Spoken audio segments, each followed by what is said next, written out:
guys, welcome to A&B Homemaker, a place where we are redefining the modern homemaker through recipes, thoughts, ideas, and so much more. And today, I am super excited to share some of my thoughts with y'all. So, as you all know, we are coming into a new year. We are out with 2020 and in with 2021. And so we are all stepping into 2021, looking to see what the new year is going to bring. And so with that, as with every year, I ended 2020 and went into 2021 praying a lot about what God needs from me this year. So a lot of the questions that I ask look like, God, what do you need to pull out of me? What do you need to cultivate in me? What do you need me to produce at the end of 2021? Where do you need me to be? Who do you need me to be at the end of this year?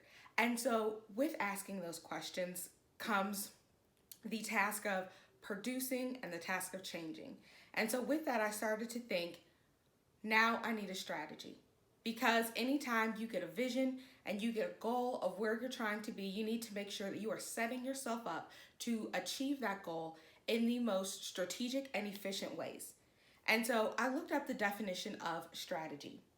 And so a strategy is a plan of action or a policy designed to achieve a major goal or overall aim. And so as I started looking at that, I said, okay, if we need a strategy, as with most things in my life, I go to the Bible. And so I started looking at what does God say about strategy. And so I started to notice that one of the main commonalities when I started to see strategies that are used in the Bible was that all of them required the skill of listening. And so I had to ask myself, what is listening? And listening is moving beyond just simply sitting quietly while someone else is talking and just waiting your turn for either them to finish so you can speak or finish so you can end the conversation. Listening is really walking into someone speaking, being intentional about hearing their words. It's about being open, being alert, being ready to receive the information that is being spoken out to you.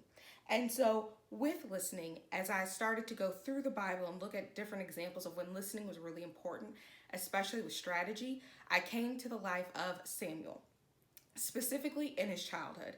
And so Samuel's childhood you can see in 1 Samuel chapters 1 through 3. And so 1 Samuel chapters 1 through 3 really walk us through his childhood. We start off with seeing his mother, Hannah. And Hannah was extremely grieved. She was so sad because she couldn't conceive a child. And we know that this can be a painful situation for any woman. However, for Hannah, it's particularly painful because her husband's other wife, Peninnah, has been taunting her about not being able to have children while Peninnah has several. And so it's during this time where Hannah's really trying to grapple with this. She's trying to come to terms that she goes into this really intense prayer, letting God know how upset she is and just really pouring her heart out to God.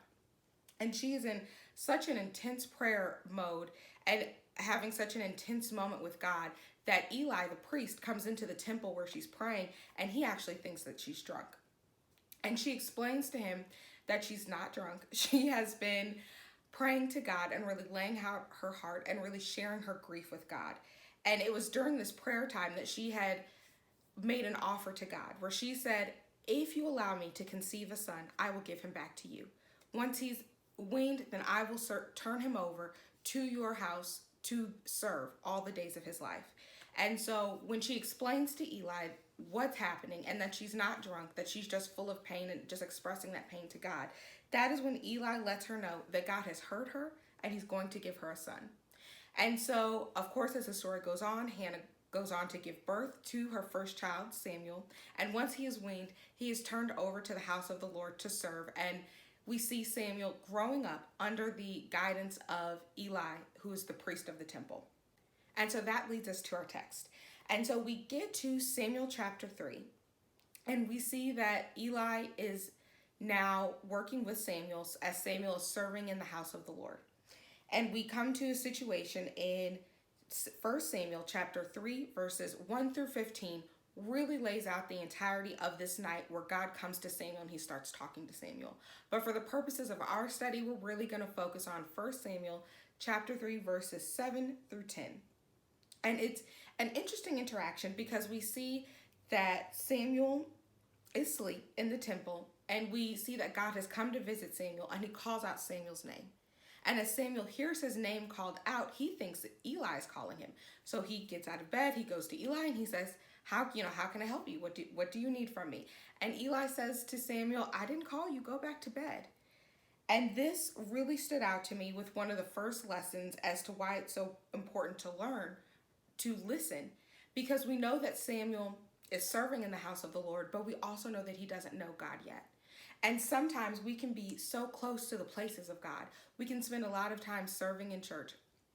We can spend a lot of time attending Bible studies and small groups, and we can be on all these places where God is, but we haven't had that personal interaction with him.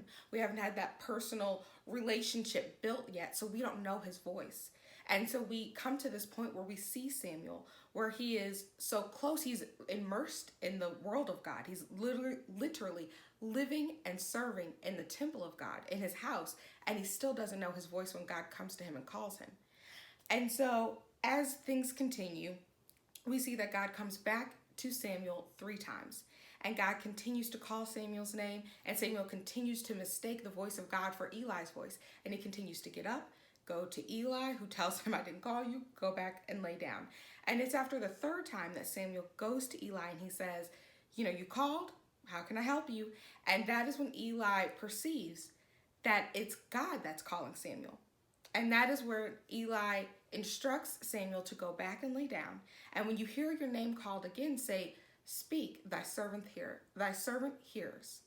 And so that to me really stood out just as the second nugget of how important it is when you're learning how to hear, to have mentors, to have people who are more seasoned, especially in their faith walk, where they can help lead and guide you to getting to know God, to having those personal relationships with God. Because sometimes people who are further along down the path will be able to hear things and be able to discern and be able to lead and guide you in ways that you just might not know what to do in certain situations yet.